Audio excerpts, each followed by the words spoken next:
I don't like The Last Jedi, and I do not like The Rise of Skywalker. And even with all of the criticisms that I have for the sequel trilogy, Rey being a Mary Sue was never something that I could wrap my head around. I couldn't understand why so many people branded Rey as a Mary Sue. But what is a Mary Sue? A Mary Sue is a type of female character who is depicted as unrealistically lacking in flaws or weaknesses.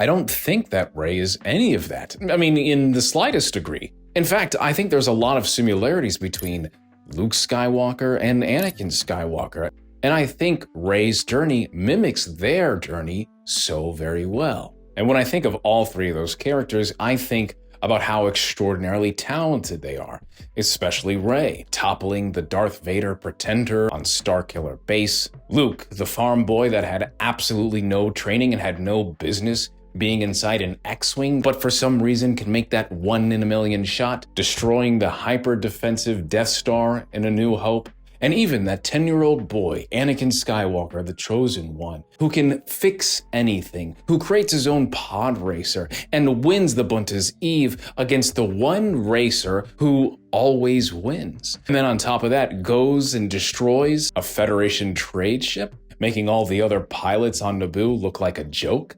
When you start to dissect these characters, you can see how easily similar they are, especially with their feats and accomplishments. Rey, Luke, and Anakin all have similar paths. And honestly, it really does start with their guardians, the first ever people they meet that act as father figures inside their stories. Rey, Luke, and Anakin all have a character that is like that. And Rey, Luke, and Anakin all have those characters taken away from them in their first movie. Anakin meets Qui-Gon Jinn. Qui-Gon Jinn frees Anakin from slavery. And from then on, Anakin is so inspired to be exactly what Qui-Gon Jinn is, a Jedi. Qui-Gon Jinn fills his head with training of a Jedi, becoming a Jedi Knight. But just as quickly as Qui-Gon enters his life, Darth Maul kills him, and Anakin is left with Obi-Wan Kenobi, who didn't even want him, who doesn't even want to train him. Luke Skywalker meets Obi-Wan Kenobi, right? Old Ben Kenobi. And from there, Ben tells him about his father, Anakin, who was the greatest star pilot that he'd ever seen, who was a Jedi Knight, but was destroyed by his apprentice, Darth Vader. From then on, Luke learns about the Force, gets training, and sees that Obi-Wan is someone that he can trust and grow with, to the point where he rushes to save a princess with him. And on that very same mission, Obi-Wan Kenobi is slain by Darth Vader, just like Anakin's guardian, Qui-Gon. But these are not the only characters that share that fate. And these characters share that same loss, that same pain with Rey, sitting on Jakku all alone, as longing to reunite with her parents who abandoned her on Jakku, to the point where she's counting the days that they arrive and reunite with her. And as that emotion gets stronger, she runs directly into Han Solo. And just like Qui-Gon met Anakin, just like Obi-Wan found Luke, Rey ran directly into someone that would have been a perfect father figure for her. Rey's completely fixated on the idea of being around Han, to the point where Han likes her so much he offers her a job.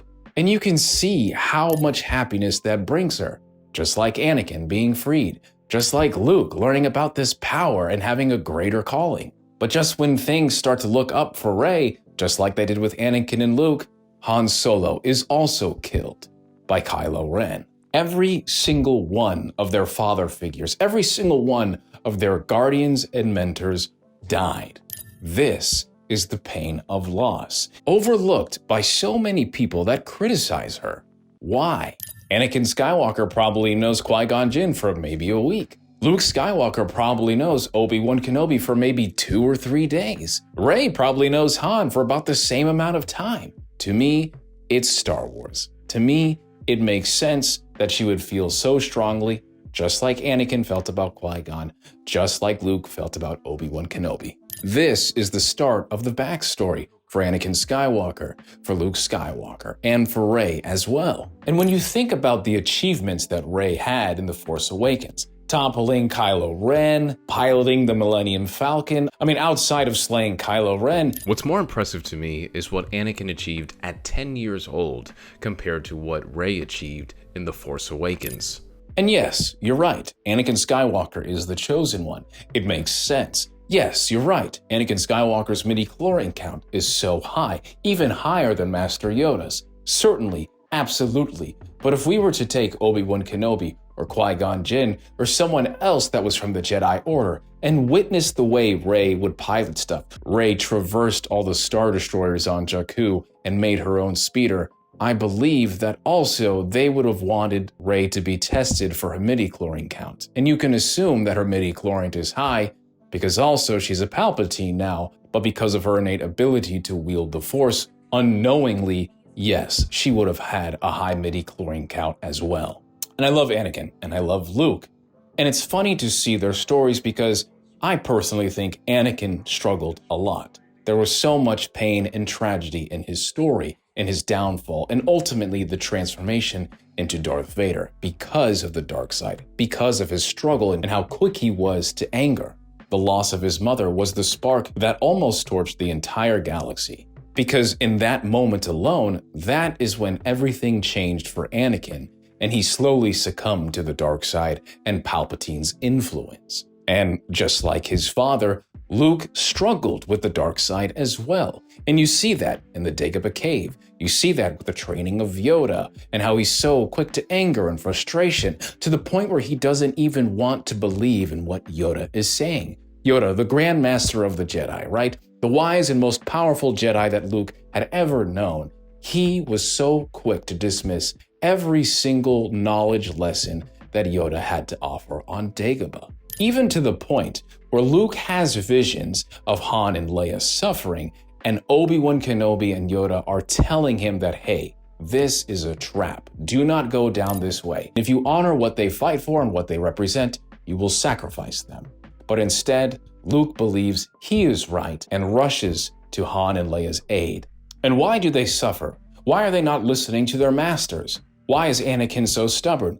It's because of attachment. Attachment is the key here. The attachment to Leia and Han, the attachment to his mother, the attachment to Padme, and Rey has that same attachment. But it's not an attachment to Han Solo. It's not an attachment to Luke or Leia or Finn. No, it is an attachment to her identity. And that's where the source of her pain comes. The belonging, the naivety to believe that everybody around you is supposed to be someone important, supposed to be a parent. And just like Luke and Anakin disobeying their masters, her issues with attachment prevent her from learning from Luke Skywalker and his failures. And you see that in The Last Jedi. Something inside me has always been there. But now it's awake. And I'm afraid. I don't know what it is, or what to do with it. And I need help. Not only does she fail to listen to his warnings about the dark side, she submits to it and confronts the dark-sided cave on Ahch-To. After that, she doesn't convene with Luke Skywalker, her master, she convenes with her enemy, Kylo Ren. I thought I'd find answers here. I was wrong. I'd never felt so alone. How does succumbing to the dark side make her a Mary Sue? Just like Anakin had succumbed to the dark side in his story, and Luke Skywalker in their journey. When we see these characters succumb to the dark side, does that make them competent? Does that show that they are extremely powerful? Does it show that they have no weaknesses? No. When we see Anakin and Luke suffer and succumb to the dark side, we see it as a major fault, a flaw, a weakness. How do we not say the same thing about Rey when she succumbs to the dark side? Why is something like falling to the dark side overlooked for someone like Rey? And just like we've seen Luke and Anakin succumb to the dark side, Rey replicates that failure and heads straight into Snoke's ship. Until she finally realizes before it's too late that this was all a trap. This is her greatest mistake at this point in the story. Why? Snoke infiltrates her mind, and that is where the location of Luke Skywalker is. She lets that slip. And this is something that Snoke and the First Order have been looking for since they've been created. This was practically the entire plot of The Force Awakens, and this is what Snoke has been waiting for, an opportunity to destroy Luke Skywalker and the Jedi Order. Rey gifted him this. Finding Luke Skywalker's location is the equivalent to Mace Windu being betrayed by Anakin Skywalker. It's the equivalent of Darth Vader discovering the secret of Luke Skywalker's twin sister in Return of the Jedi. That is the significance of the mistake here. That is the failure that Rey has come to fruition. This is the worst possible thing that has happened to Rey in this point. And that's actually what I love about Rey, because I love seeing these characters fail. Even with how much of a tragedy it is with Anakin Skywalker. Even how scary it is with Luke Skywalker in Return of the Jedi, because you don't know if he's actually going to turn to the dark side like his father. Rey has that same importance of choice. They all do not listen to the teachings of their masters. They fail in every single instance. They are very similar characters. And Rey letting slip the location of Luke Skywalker is not somebody that is competent in all phases. No, she is hopeless. She is almost as hopeless as Anakin is because Palpatine is forcing these fake images of a future that doesn't exist inside his head. And then towards the end of The Last Jedi, Rey is so distraught and hopeless, she has no idea what to do, to the point she even asks Leia, How do we build a rebellion from this? That does not seem like someone who is almighty and powerful to me. Everything that I've shown you up to this point is just to show you how vaguely similar these choices are in the narrative of Star Wars through each of the 3 trilogies. These characters are similar. But what I want to go over now is the obvious defeat, the obvious loss that I think people aren't looking hard enough. And there's an entire list. And the first failure actually comes from The Force Awakens, when she meets Han Solo and she's inside the ship with him, and she tries to shut off the fuses. And the Guavian Death Gang is there, Kanja Club is there, and she's trying to trap them away and keep Han safe. And instead of hitting the right fuses, she mistakenly shuts off the wrong fuses and releases the Rathtars free on the ship. This almost kills Han Solo and Finn. This is a terrible mistake. So fast forward, we get to Takodana, and there we get to see the lightsaber of Anakin Skywalker and Luke calling to her. And then she sees the visions, but most importantly, it's Kylo Ren stalking her, trying to kill her. And then she is so overwhelmed. She's so scared to the point where she's crying to Maz, and she flees into the forest, running away, overwhelmed in fear. That doesn't seem like someone who's so strong and powerful. That seems like someone who wants to quit, who wants nothing to do with this. That is a failure, maybe even a coward. Now we get the first confrontation between her and Kylo Ren, and she's armed with a blaster. And even with all of that mighty Mary Sue blood running in her veins, she's not able to shoot Kylo Ren at all. He deflects those blaster bullets with ease and overwhelms her with the Force, and then takes her prisoner by putting her to sleep. That to me is their first 1v1, and it's a loss. Rey was completely outclassed. Still on The Force Awakens now, we get closer to Kylo Ren and Han Solo. And while she's able to see Han Solo over the bridge, Kylo Ren stabs Han Solo. And Rey is not able to do anything outside of shout in fear and cry and witness Han Solo fall to his death. She's not able to save him. She's not able to do anything. She's rendered powerless. A couple scenes after that, finally they meet inside the forest. Kylo Ren sees Rey, Force pushes her to the point where she's flying across the sky into the forest, slams her head against the tree, rendered unconscious. From there, she's not able to support Finn at all, and Finn is nearly mortally wounded, and he doesn't wake up until the next movie. If anything worse happened in that situation, Finn is probably dead, and because of that mistake of Rey lowering her guard, that could have indirectly led to the death of Finn, and it resides in the lack of experience and training that Rey never received. Fast forward to The Last Jedi, and we have that issue with the minds being bridged between Kylo Ren and Rey. And finally, Rey confronts Snoke, and in the throne room, she's getting interrogated. And she's standing firm, tall, but Snoke is pretty much having his way with her. He's using his fingers to pull her closer and closer to her throne, as Rey is using all of her strength to try to break free of the grip that Snoke has. But he's just too strong. He lifts her up, He inserts himself into her mind, and there is nothing that she can do. With all of her power, with all of her training, she is left powerless as he extracts everything that he wants. From there, she tries to pull the lightsaber away from him, and Snoke just hits her over the head with it like he's disciplining a little child. And then finally, she tries to get Kylo Ren's lightsaber and thrusts at him with all of her momentum, only to be swished away like a fly on a rag doll. Snoke is just a beast of a Force entity, and Rey couldn't do anything. And this scene that I'm about to describe is so important because it's a parallel to The Force Awakens, where Rey actually pulls the lightsaber away from Kylo Ren in The Force Awakens and ignites it.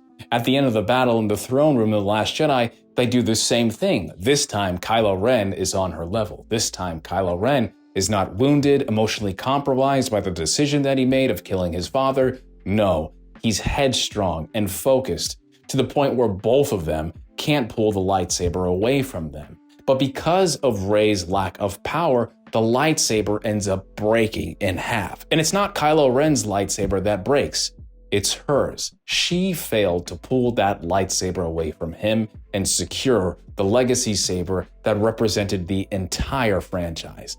That's on her. And you see how much it affects her because at the end of the story, she says this to Princess Leia. How do we build a rebellion from this? It's a complete defeat in her eyes. And now I'm going to go over this amazing book that no one even knows about, and it's Resistance Reborn. And there's also a comic because this was a part of the Journey to the Rise of Skywalker. And inside this book, Rey cannot use the Force anymore. She is unwillingly cut off from the Force. And I say unwillingly because we've seen people willingly cut themselves off, just like Seer from Jedi Survivor and Jedi Fallen Order, and of course Luke Skywalker in The Last Jedi. There's also a comic about Rey going through her struggles because the last time she was able to use the Force was in The Last Jedi when she lifted up all those rocks and freed the rest of the Resistance. She can't do that anymore. In fact, she has no idea what is happening to the point it's putting her depressed, and she's not sure if she'll ever be able to use the Force ever again. And I'm so upset it's in a damn book and not on a movie, man. And now we're getting to the end here, because now we see the power gap, right? The year from The Empire Strikes Back to Return of the Jedi. The year from The Last Jedi to The Rise of Skywalker. And it's so beautiful because it does parallel the original trilogy and Luke's journey with Rey's journey. And instead of Luke showing up with a lightsaber, a brand new green lightsaber, and new techniques that no one's ever seen before, without anyone training him, Rey shows up with also new abilities. But this time, she has a Skywalker teaching her. She has Leia. And we all know how strong potentially Leia could be, because in George Lucas's version of the sequel trilogy, she was going to be the new chosen one. And if she didn't stop training, who knows how powerful she would have actually became. But she still has that Skywalker blood flowing through her veins. And that knowledge and that tutorage for an entire year was teaching Rey everything she knew about the Force and abilities and training. And there it is, the technique that we've seen her use to defeat Palpatine, the Be With Me technique. But she doesn't know how to use it, and she basically gives up. That's a failure.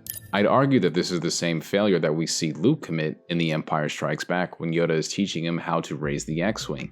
Instead of trying again and listening to his teacher, he gives up and tells Yoda that he wants the impossible. And now we're on Pisana, and Kylo Ren, for some reason, has a greater understanding of the dynamics and the depth in which these two are connected, to the point where he snatches Rey's necklace right from her, physically touching her. Rey was completely caught off guard from that. And I truly believe that shows how much stronger Kylo Ren got in that time period of a year. He was able to understand that he could physically touch her in that connection, and she was not.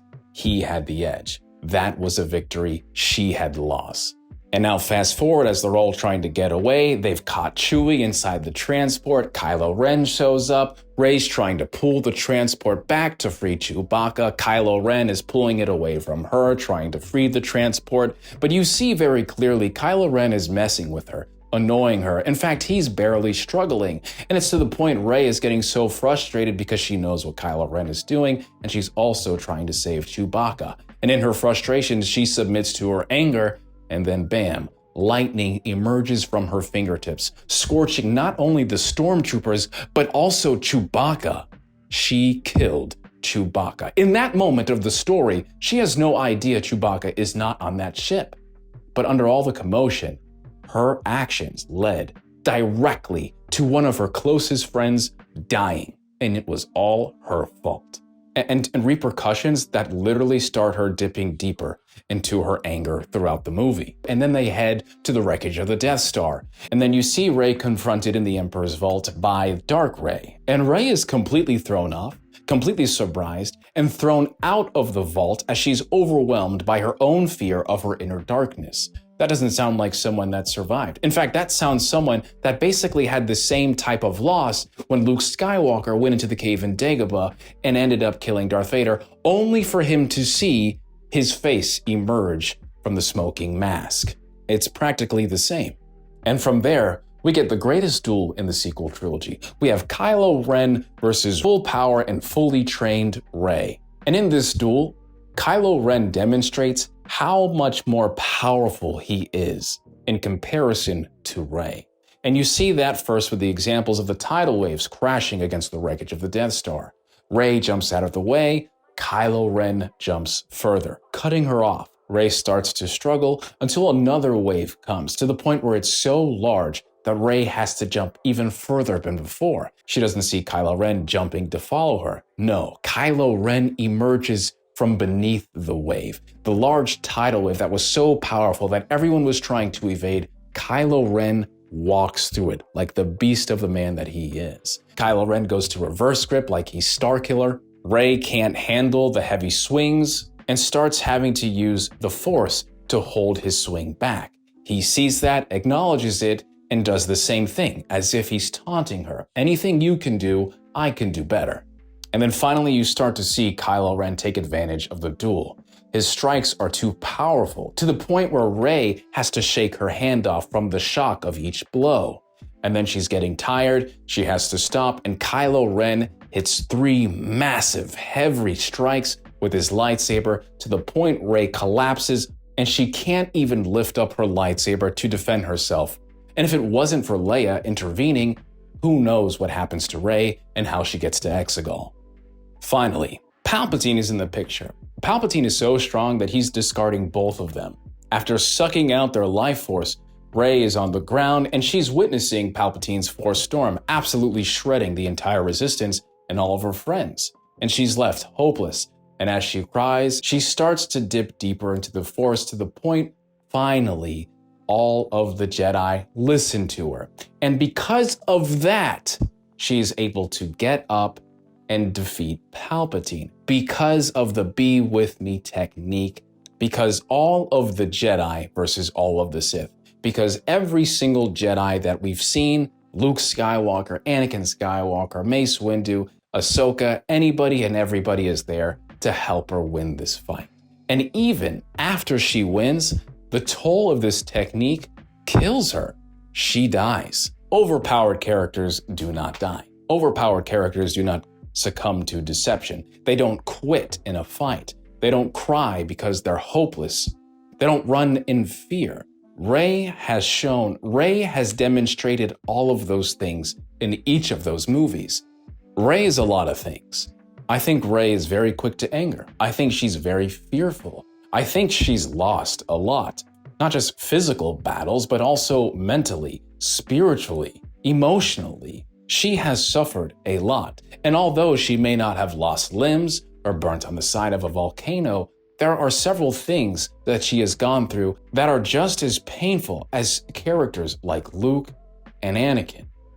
But the most important thing that we want to see in a Star Wars character is development. Development of their character. And to me, Rey's biggest flaw was her attachment and naivety. Clinging to everybody that was a parent, clinging to everybody that was a mentor or a father figure because she had longed for her parents for so long. And we only get to see her truly overcome that in the final frames of The Rise of Skywalker, her last movie, when she buries the twins' lightsabers in the desert planet beneath the binary sunset to rest forever. along with her attachment issues. From there, she is herself, a new character with a new name, because at that moment, she is finally the person she wants to be. She doesn't need a legacy, an origin, or blood of relatives. She is her own person, and that is the best character development this character has. Rey is a lot of things, but to me, she's not a Mary Sue. And after I've seen all of this happen, all of this loss, all of this suffering, I can't help but think about the other favorite characters that I love in this franchise, like Anakin and Luke, that have gone through so many similar things that I've seen this character go through. To me, she's not a Mary Sue, and I don't think she ever was. And if you still feel that way, that's fine. But to me, there's enough evidence in this video and throughout those 3 movies that says otherwise. I hope you enjoyed this video. Thank you so much for watching, and I would love to hear what you say. Please subscribe, and I'll see you around. Deuces.